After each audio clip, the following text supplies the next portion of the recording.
হরে কৃষ্ণ সুধী গৌর ভক্তবৃন্দ, আজ 27 মে 2026 বাংলা 12ই জ্যৈষ্ঠ বুধবার পবিত্র পদ্মিনী একাদশীর উপবাস ব্রত আমরা উদযাপন করছি।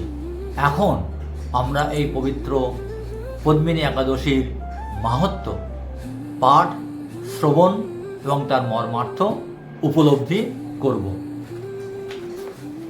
স্মার্তগণ পুরুষোত্তম মাস বা অধিমাসকে মলমাস বলে এই মাসে সমস্ত শুভ কার্য পরিত্যাগ করে থাকেন, কিন্তু ভগবান শ্রীকৃষ্ণ এই মাসকে পারমার্থিক মঙ্গলের জন্য অন্য সকল মাস থেকে সর্বশ্রেষ্ঠ বলে নির্ণয় করেছেন।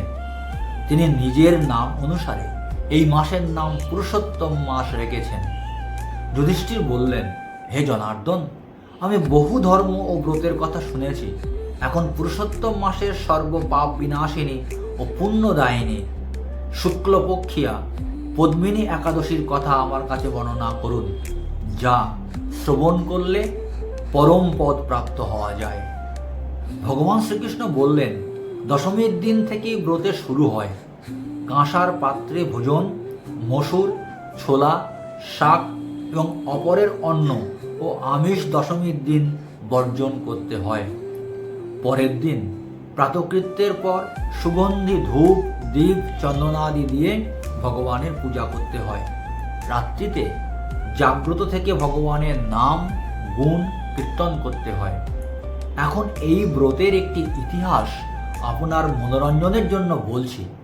পূর্বে পুলস্ত্য মুনি দেবর্ষি নারদকে এই ইতিহাস বর্ণনা করেছিলেন। এক সময় রাজা কার্তবীর্য লঙ্কাপতি রাবণকে পরাজিত করে তাঁর কারাগারে বন্দি করে রাখে। পুলস্ত্য মুনি রাজার কাছে রাবণের মুক্তি প্রার্থনা করেন। মুনির আজ্ঞায় রাজা রাবণকে মুক্ত করে দেন। এই আশ্চর্যজনক কথা শুনে নারদ পুলস্ত্য মুনিকে জিজ্ঞাসা করেন, হে মুনিবর, ইন্দ্র সহ সকল দেবতা যেখানে রাবণের কাছে পরাজিত হয়েছিল, সেখানে কিভাবে কার্তবীর্য রাবণকে পরাজিত করল? কৃপা করে তা বলুন।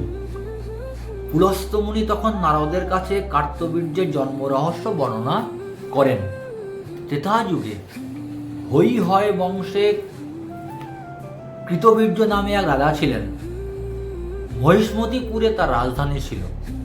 রাজার 1000 পত্নী ছিল, কিন্তু রাজ্যভার গ্রহণের মতো কোনো পুত্রলাভ রাজার ভাগ্যে হয়নি। দেবতাদের আরাধনাতেও সুফল মেলেনি তার। অবশেষে সাধুদের আজ্ঞা অনুসারে বিভিন্ন ব্রত পালন করলেন, তথাপি রাজা ছিলেন অপুত্রক। মন্ত্রীর উপর রাজ্যভার অর্পণ করে তপস্যায় যাবেন বলে স্থির করলেন রাজা কৃতবীর্য। রানী মহারাজ হরিশ্চন্দ্রের কন্যা পদ্মিনী ছিলেন অত্যন্ত পতিব্রতা। স্বামীর সঙ্গে তিনিও তপস্যার জন্য মন্দার পর্বতে গমন করলেন। সেখানে তারা 10,000 বছর ধরে কঠোর তপস্যা করলেন, কিন্তু তবুও কৃতবীর্য পুত্র সুখে বঞ্চিতই রইলেন। রানী পদ্মিনী মহাসাধ্বী অনুসূয়াকে জিজ্ঞাসা করলেন, হে সাধ্বী, পুত্র লাভের জন্য আমার স্বামী 10,000 বছর তপস্যা করেও বিফল হয়েছে। এখন যে ব্রত পালনে ভগবান প্রসন্ন হন এবং অতি শ্রেষ্ঠ পুত্র লাভ হয়, এমন কোনো উপায় বিধান করুন। পদ্মিনীর প্রার্থনায় অনুসূয়া প্রসন্ন হয়ে বললেন, 32 মাস অন্তরে এক অধিমাস বা পুরুষোত্তম মাস আসে। এই মাসে পদ্মিনী ও পরমা 2 একাদশী। এই ব্রত পালন করলে পুত্রদাতা ভগবান শীঘ্রই প্রসন্ন হবেন। অনুসূয়ার নির্দেশে পদ্মিনী পরম শ্রদ্ধায় এই একাদশী ব্রত পালন করলেন। সেই ব্রতে সন্তুষ্ট হয়ে স্বয়ং ভগবান গরুর বাহনে আরোহণ করে পদ্মিনীর সম্মুখে উপস্থিত হলেন। ভগবান বললেন, হে ভদ্রে, আমি প্রসন্ন হয়েছি।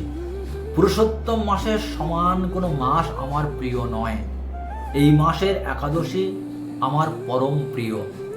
তুমি সেই ব্রত যথাযথ পালন করেছ, তাই আমি তোমার ইচ্ছারূপ বর প্রদান করব।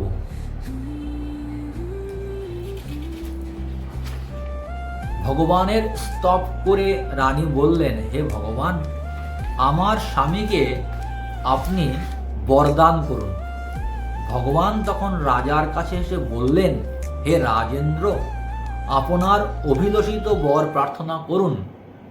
মহানন্দে রাজা বললেন, হে জগৎপতি মধুসূদন, দেবতা, মানুষ, নাগ, দৈত্য, রাক্ষস আদি কেউ তাকে পরাজিত করতে পারবে না, এমন পুত্র আমি প্রার্থনা করি। রাজার প্রার্থনা অনুসারে বরদান করে ভগবান অন্তর্হিত হলেন। রাজা পত্নী সহ নগরে ফিরে এলেন। যথাসময়ে রানী পদ্মিনীর গর্ভে মহাবলশালী এক পুত্রের জন্ম হয়। মহারাজ কৃতবীর্য পুত্রের নাম রাখেন কার্তবীর্য। ত্রিলোকে তার সমান কোনো বীর ছিল না, তাই দশানন রাবণ যুদ্ধে তার কাছে পরাজিত হয়।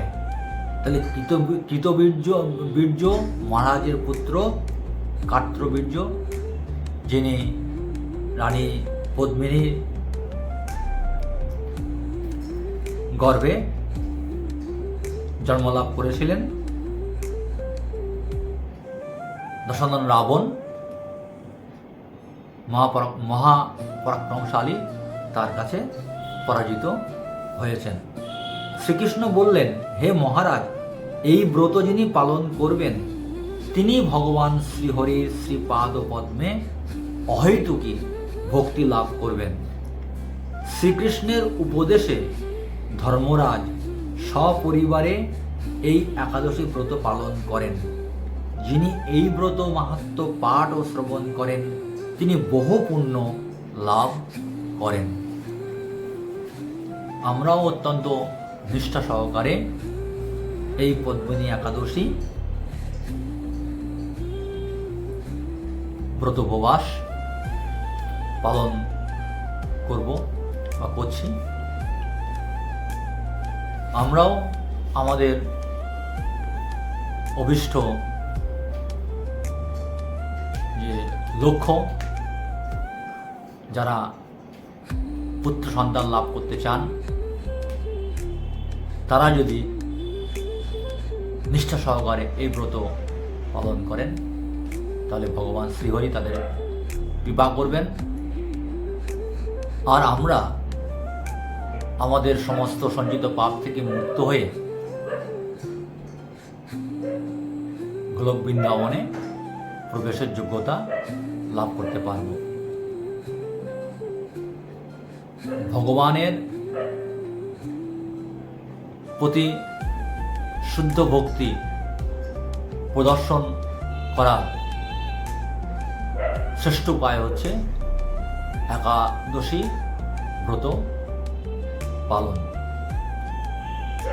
নিষ্ঠা সহকারে একাদশী ব্রত পালন করলে ভগবান আমাদের মনের যে ইচ্ছা বা বাসনা সেগুলোকে তিনি পূর্ণ করে দেবেন। আমরা যারা ইতিমধ্যেই ভগবানের ভক্তি অনুশীলন করছি, যদিও আমরা ভগবানের কাছে কিছু চাই না, প্রার্থনা করি না, তবুও কোনটি আমাদের প্রয়োজন, কোনটিতে আমাদের মঙ্গল, সেটা বিবেচনা করে ভগবান শ্রীহরি, শ্রী মুকুন্দ, শ্রীকৃষ্ণ, শ্রী রাধা মাধব আমাদেরকে অবশ্যই দান করবেন। তাই আমাদের প্রত্যেকেরই কর্তব্য হচ্ছে অত্যন্ত ভক্তি এবং শ্রদ্ধা সহকারে একাদশী ব্রত অনুষ্ঠান পালন করা আর তার মাহাত্ম্য পাঠ এবং শ্রবণ করা এবং তার মর্মার্থ জীবন উপলব্ধি করা। তাহলে আমরা এই ধরাধাম থেকে যখন